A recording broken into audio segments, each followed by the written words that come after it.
ऐसी जगह जहां जानवर पानी को छूते ही पत्थर में जम जाता है, आसमान में दिखने वाली लाइट्स, एक जगह जहां आपकी आवाज़ भी ट्रैवल नहीं कर पाती है, और एक ट्रैक जो घोस्ट ट्रैक के नाम से मशहूर है।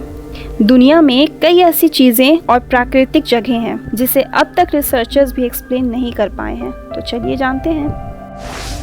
स्टोनहेंज। स्टोनहेंज एक विशाल पत्थर का स्मारक है जो कि इंग्लैंड में बना हुआ है और लगभग 4000 से 5000 साल पुराना है। इस नीली चट्टान को 250 किलोमीटर दूर प्रेसेली पहाड़ से लाया गया है और ये सारसेंस, जो कि स्टोनहेंज का सबसे बड़ा पत्थर है, 30 फीट ऊंचा और 35 से 40 हजार केजी तक वजनी, इसे पश्चिमी जंगल से लाया गया होगा। ये लोग इतनी दूर से इन्हें कैसे ला पाए होंगे, ये अब तक एक रहस्य ही बना हुआ है। इन पत्थरों को बहुत यूनिक इंटरलॉक टेक्निक से खड़ा किया गया है, तभी तो ये आज तक खड़ा है। और ऐसा नहीं है कि एक लौता स्टोन सर्कल है, बल्कि पूरे ब्रिटेन में हजारों हैं, लेकिन स्टोनहेंज बहुत ही यूनिक स्टाइल का है। नियोलिथिक ब्रिटेन के परंपराओं के अनुसार ये शुरुआती वक्त का सबसे विशाल कब्रिस्तान है। यहाँ सैकड़ों लोगों को दफन किया गया होगा। रिसर्चर्स का कहना है कि 1000 केजी वजन के पत्थर को हिलाने में कम से कम 12 लोग लग जाएंगे, वो भी लकड़ियों के ट्रैकवे से वो इन्हें हिला पाएंगे। तो 25,000 किलो के चट्टान को हिलाने में कितने लोग लगे होंगे, और वो भी उन्होंने इस टेक्निक को इस्तेमाल किया होगा या नहीं, कंफर्म बताया नहीं जा सकता। स्टोनहेंज एकजुटता की निशानी है, क्योंकि इसे हजारों हजार लोगों की मेहनत से बनकर तैयार किया गया होगा। लेकिन इसे बनाने के पीछे मकसद क्या था, इस बात पर तो अब तक आर्ग्यूमेंट चल ही रहा है। Siberian holes. साल 2014 में पहली बार साइबेरिया में इस तरह का जायंट होल देखा गया, लेकिन उसके बाद कम से कम 9 इस तरह के बड़े बड़े होल्स को ढूंढा गया। अब सवाल ये उठता है कि इतने बड़े होल्स आखिर बना कैसे, और सवाल के साथ आए कई अलग अलग थ्योरीज, जैसे यूएफओ के उतरने की वजह से या फिर गैस एक्सप्लोजन से। कई सारे साइंटिस्ट ने यहाँ विजिट किया और कहा कि ज़मीन के नीचे मीथेन गैस, आइस, धूल के जमा होने से प्रेशर बना, जिससे ब्लास्ट हुआ। 100 फीट गहरे और 40 फीट चौड़े होल के नीचे बर्फ, धूल और मीथेन काफ़ी मात्रा में मिला है। कई सालों से साइबेरिया में बढ़ रहे तापमान की वजह से हो सकता है ये सिंक होल इसी कारण बने होंगे। वैसे तो ये साइबेरिया के दूर दराज इलाकों में बने हैं, जिससे किसी को कोई नुकसान नहीं हुआ है, लेकिन एग्जैक्ट कारण किसी को नहीं पता। Zone of silence. मेक्सिको में जोना डेल साइलेंसो या जोन ऑफ साइलेंस के नाम से ये जगह धरती पर हो रहे कुछ हटकर अजूबों के लिए जाना जाता है। यहाँ किसी तरह का सिग्नल काम नहीं करता, न फोन का, न रेडियो, न कंपास, कुछ भी नहीं।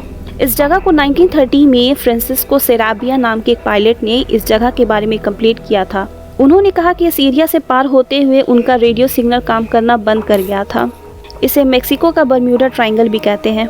Devil sea, Bermuda triangle, silence zone, pyramid, ये सभी वर्ल्ड मैप पर एक स्ट्रेट लाइन में हैं, और हो सकता है इन मिस्ट्रीज के पीछे इनका कोई कॉमन कनेक्शन हो।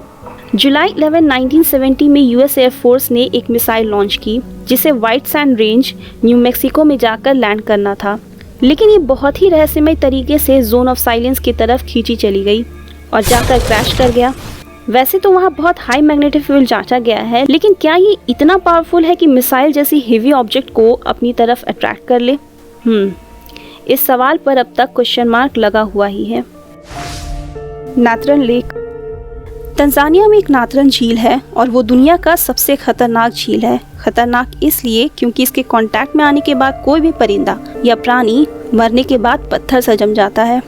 इस झील में आपको चील, चमगादड़, फ्लेमिंगो, सांप की लाशें देखने को मिल जाएंगी, और वो भी प्रिजर्व्ड।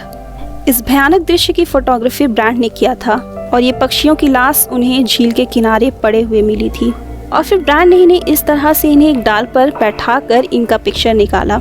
जनरली इस लेक के कांटेक्ट में आने से कोई भी प्राणी तुरंत मर जाता है और उनकी बॉडी तुरंत डिकम्पोज कर जाती है। लेकिन आप सोच रहे होंगे कि अगर बात ऐसी ही है तो इन पक्षियों की बॉडी कैसे बच गई? दरअसल झील के किनारे रहने की वजह से जब भी पानी इन्हें छूकर जाता होगा और धूप से ये सूख जाते होंगे, और आयोडीन का एक लेयर इन पर बैठ जाता होगा, और इन्हीं लेयर की वजह से इनकी बॉडी प्रिजर्व हो गई होगी, ठीक मम्मी की तरह। वैसे तो फ्लेमिंगोज लंबी लंबी उड़ानें भर सकती हैं, लेकिन ये झील खुद 30 माइल चौड़ा है जिस वजह से कुछ इसे पार नहीं कर पाने के कारण इसमें गिर जाते होंगे और बेचारे मर जाते होंगे। जब साइंटिस्ट ने इस लेक के पानी को जांचा तो पता चला कि यहाँ पानी में आयोडीन की मात्रा बहुत ज़्यादा है, लगभग डेड सी जैसी, और कई अलग अलग मिनरल्स आसपास के पहाड़ों से आती हैं। और तो और यहाँ के पानी का टेम्परेचर 80 डिग्री फ़ारेनहाइट तक हो जाता है। वो सब तो ठीक है, लेकिन आप सोच रहे होंगे कि यहाँ का पानी का कलर रेड क्यों है। जैसा कि हम लोग जानते हैं, वातावरण कैसा भी हो वो किसी न किसी के लिए सूटेबल ज़रूर होता है। और अगर इस झील की बात करें तो यहाँ सिर्फ एक ही बैक्टीरिया रहती है और इन्हीं की वजह से यहाँ का पानी का कलर रेड है। Ghost track. सैन एंटोनियो में एक ट्रैक घोस्ट ट्रैक के नाम से मशहूर है। यहाँ लोग दूर दूर से आकर अपने कार इस ट्रैक में आकर खड़ा कर देते हैं और उसमें बेबी पाउडर डालकर चले जाते हैं, और जब वो वापस आकर देखते हैं तो उनका कार ट्रैक से दूर खड़ा मिलता है। यहाँ के लोगों का कहना है कि 20वीं शताब्दी में एक बच्चों से भरी बस इस ट्रैक में आकर अटक गई थी और तभी एक ट्रेन आने की वजह से इन सभी की मौके पर ही मौत हो गई थी। लोगों का कहना है कि ये बच्चे आकर कार को इसलिए बचाते होंगे ताकि उनकी जैसी मौत किसी और की ना हो। वैसे तो इसका कारण ट्रैक में ढलान है, लेकिन फिर ये बच्चों के हाथ और बेबी पाउडर का क्या मामला है, सवाल तो बनता है। फेरी सर्कल्स। साउथ अफ्रीका के नमाबिया डेजर्ट में लाखों की तादाद में ये सर्कल स्पॉट्स हैं, जो ऊपर से देखने में लगता है कि एक बड़े से पेपर में पोल्का डॉट्स के प्रिंट है। रेगिस्तान में उगने वाली घास के बीच में 12 से 114 फीट डायमीटर वाले ये प्लेन और चिकने सर्कल्स हैं। ये पैटर्न साइंटिस्ट को काफ़ी लंबे समय से उलझाए हुए है।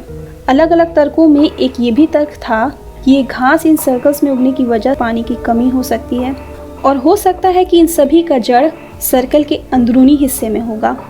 ये रेत के नीचे रह रहे टर्माइट्स का भी काम हो सकता है, लेकिन फिर ये इतना टिपिकल पैटर्न कैसे बना सकते हैं। एक ऐसा ही पैटर्न ऑस्ट्रेलिया के पिलबारा रीजन में है। इतनी दूरी होने के बावजूद भी ये एक जैसी है, और इसका रीज़न क्या है ये अब तक साफ नहीं हो पाया है। हिस्टैलन लाइट। हिस्टैलन लाइट नॉर्वे में दिखाई देने वाली लाइट है जिसे एक्सप्लेन ही नहीं किया जा सका है। साल 1930 में इसे पहली बार देखा गया और अब हर साल 10 से 20 बार ये दिखाई दे देता है।